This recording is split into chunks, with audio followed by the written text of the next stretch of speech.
Assalamualaikum warahmatullahi wabarakatuh. Jadi pada kesempatan kali ini saya akan menjelaskan mengenai salah satu materi, yakni mengenai rekonsiliasi bank. Saya akan menjelaskan apa sih itu rekonsiliasi bank, tapi sebelum itu, hari ini kita akan membahas mengenai pemeriksaan saldo, dokumen pemeriksaan, prosedur rekonsiliasi, hingga pelaporan saldo.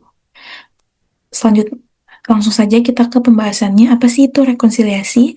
Rekonsiliasi adalah tindakan membandingkan data, yakni pada data perusahaan dan pada data bank. Pembandingan kedua data tersebut akan menghasilkan kesesuaian. Kesesuaian tersebut disebabkan jika pada saldo perusahaan itu karena menambah saldo perusahaan penerimaan telah dicatat bank tapi belum dicatat pada perusahaan. Itu biasanya seperti inkaso, dan jasa giro. Selanjutnya, mengurangi saldo perusahaan penerimaan yang sudah dicatat bank tapi belum dicatat perusahaan, itu seperti biaya admin dan cek di tempat. Ini pada saldo perusahaan. Jika pada bank, dapat menambah saldo bank, yakni setoran atau penerimaan yang sudah dicatat perusahaan, namun belum dicatat bank seperti setoran dalam proses dan penerimaan tagihan belum di-store. Selain itu, kesalahan bank mencatat penerimaan dan pengeluaran bisa terlalu kecil atau terlalu besar.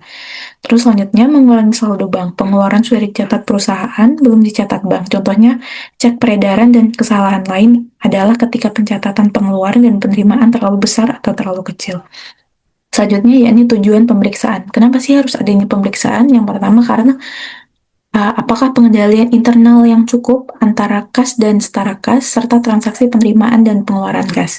Yang kedua, memeriksa saldo kas dan setara kas di neraca per tanggal neraca betul ada dan dimiliki oleh perusahaan. Yang ketiga, memeriksa apakah ada pembatas untuk menggunakan kas dan setara kas. Selanjutnya, mengecek ketelitian pencatatan dalam rekening kas dan catatan bank, mencari sebab ketidakcocokan dan mengamankan aset perusahaan. Hal-hal yang harus diperhatikan dalam pemeriksaan. Yang pertama, yakni mengenai evaluasi internal antara kas dan setara kas. Yang kedua, membuat top schedule. Yang ketiga, melakukan perhitungan fisik uang per tanggal neraca. Yang keempat, lakukan konfirmasi dengan pernyataan kasir apabila tidak menghitung secara fisik, yakni dengan lisan. Selanjutnya, yakni review jawaban konfirmasi bank, periksa transaksi kas sudah tanggal neraca, dan yang terakhir, buat kesimpulan dan memo sendiri mengenai kewajaran kas dan setara kas. Tahapan dalam pemeriksaan saldo kas, yakni dimulai dengan saldo dalam laporan bank dan saldo rekening perusahaan, kemungkinan jumlahnya tidak sama. Jadi harus adanya pengecekan di awal. Yang kedua nih, tambahkan dan kurangkan saldo bank seperti tambahan setoran dan kurangkan cek. Yang ketiga, tambahkan dan kurangkan saldo per buku. Yang keempat, hitunglah saldo setiap bank yang telah disesuaikan dan saldo setiap buku yang telah disesuaikan, keduanya harus sama. Dan yang terakhir, ini buatlah jurnal dalam dan perbaiki kesalahan. Kesalahan pencatatan oleh bank atau perusahaan itu biasanya karena yang pertama, penerimaan uang yang sudah dicatat perusahaan namun belum dicatat oleh bank. Yang kedua nih, yakni penerimaan uang yang sudah dicatat bank namun belum dicatat perusahaan, ataupun pengeluaran uang yang sudah dicatat perusahaan namun belum dicatat oleh bank. Dalam dokumen pemeriksaan itu biasanya hal yang harus disiapkan, yakni kartu tanda tangan, bukti setoran, cek laporan bank, dan rekonsiliasi bank. Ini adalah contoh pelaporan saldo kas. Ini adalah contoh dalam bentuk 8 kolom. Pada PT Muhammad Fajar Siddiq ini 31 September 2010, saldo sebelum rekonsiliasi ini 24.800.000. Ini pada saldo bank. Selanjutnya pada saldo perusahaan 21.200.000. Dan melakukan penerimaan Agustus 2010, bank menerima sebanyak 33.600.000 dan perusahaan 34.400.000.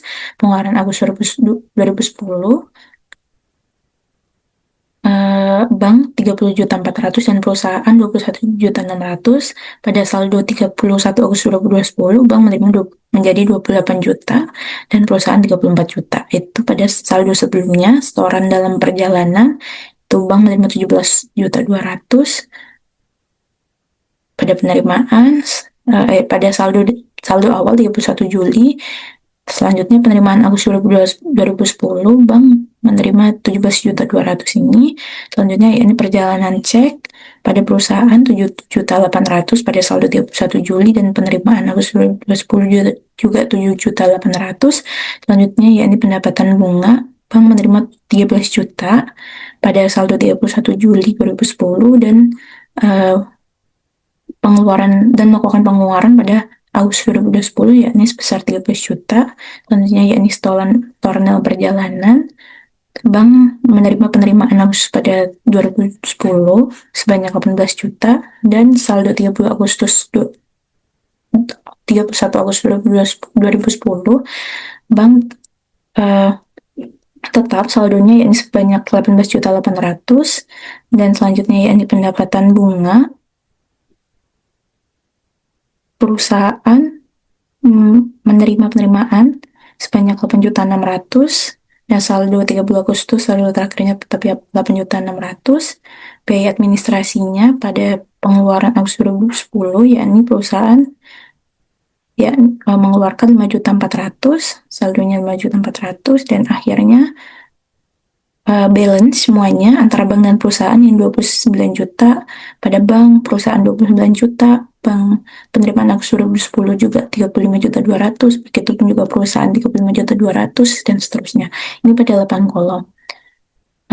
Ini contoh jika 4 kolom dari catatan kas saldo 31 Desember 2014 376.000 penerimaan dalam bulan Januari 1.480.700. Jika di total adalah 1.857, pengeluaran dalam bulan Januari 1.243.100, dari laporan bank saldo 31 Desember 2014 381.100, saldo 31 Desember 2014 yakni ini 381.100, penerimaan dalam bulan Januari 1.487.700 rupiah, maaf, dan jika di total akan menjadi 1.789.800. Pengeluaran dalam bulan Januari 1.243.100, saldo 31 Januari 2015 yakni jadi 546.700. Dan jika dibuat perbandingan adalah seperti ini. Setoran dalam perjalanan 160.000 pada 31 Desember dan Desember 2015 180.000. Cek yang beredar 72.400 pada Desember 161.200. Jasa giro 6.000 pada 31 Desember 2015 yakni sebesar 8.000. Biaya bank 1.200.000 maaf pada 31 Desember 2014 dan pada Desember 2015 yakni sebanyak 8.000, biaya bank 1.200 pada 31 Desember dan Desember 2015 1.600, uang kas yang tidak di-store ya sebanyak 40.000, cek kosongnya tidak ada dan cek store di store kembali ke bulan berikutnya yakni sebesar 12.000 pada 31 Desember dan 14.000 pada Desember 2015. Dan koreksi penerimaan piutang 101.200 dicatat sebesar 102.100, yakni sebanyak 900 rupiah. Ini contoh jika 4 kolom. Dan ini nantinya akan dijadikan menjadi jurnal, yakni akan seperti ini jika 4 kolom, dan jurnalnya adalah seperti ini. Jadi kesimpulan pada presentasi kali ini adalah proses rekonsiliasi adalah proses pengecekan balance-nya antara saldo bank dan saldo perusahaan. Hal ini harus dilakukan agar menghindari terjadinya saldo bank dan perusahaan yang berbeda. Sekian itu presentasi dari saya, kurang lebihnya mohon maaf. Wassalamualaikum warahmatullahi wabarakatuh.